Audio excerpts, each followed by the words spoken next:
Damon Stoudemire, ang Mighty Mouse ng NBA. Listed as 5'10 lang kasi, pero may abilidad na pumukol sa loob at labas. Isa sa mga underrated guards ng 90s to 2000s NBA. Isa siyang 13-year NBA veteran, halos naging starter sa kanyang buong karera, nakipagsabayan sa mga stars. Borderline all-star nga kung tutuusin. Siya ang kauna-unahang draft pick ng expansion team na Toronto Raptors noong 1995. Ang original Raptor bago pa man dumating sina Vince Carter o Chris Bosh. Pero mas nakilala siya bilang isang Blazer, parte ng late 90s to early 2000s Portland team na successful pero medyo nagkaroon ng bad boy image at natawag pa ngang Jail Blazers. Madalas kasi siyang may problema off the court, kaya madalas misunderstood. Pero walang duda na sa loob ng hardwood, isa siya sa mga top guards ng kanyang era. Nagmula sa Portland, Oregon mismo. Sa simula pa lang, star na siya sa Beaver State nang pangunahan niya ang Woodrow Wilson High School sa dalawang magkasunod na state championships. Sinundan niya ng successful college career sa Arizona. Sa 4 na taon niya doon, dinala niya ang Wildcats sa NCAA tournament. Nakarating pa nga sila ng Final Four noong 1994.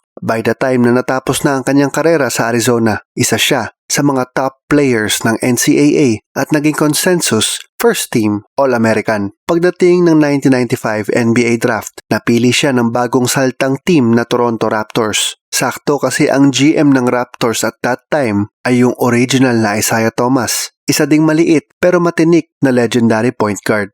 Nag-average si Damon ng 19 points at 9.3 assists per game bilang rookie. Naging Rookie of the Year pa, ang pinakamaliit na Rookie of the Year sa history ng NBA. Very bright ang future ng Toronto team na yon na sinundan pa ng pagdating ni Marcus Camby at Tracy McGrady. Pero noong nag-resign si Isaiah Thomas bilang GM, nagbago ang ihip ng hangin. Bumagsak ang lahat. Nag-demand ng trade si Stoudemire. Saktong sa hometown team niya na Portland Trail Blazers siya napunta. Naging starting point guard ng Blazers team na back-to-back na nakarating sa West Finals noong 1999 at 2000. Ito yung Blazers team na may Rasheed Wallace, Arvydas Sabonis, as in yung airpat ni Sabonis sa Kings ngayon, nandiyan din si Steve Smith at Scottie Pippen. Kaso talagang hindi sila makalusot-lusot papunta sa finals. Sinundan pa yan ng infamous Jail Blazers era noong early to mid-2000s. Yung team kasi na yun, napuno ng mga players na may issues off the court.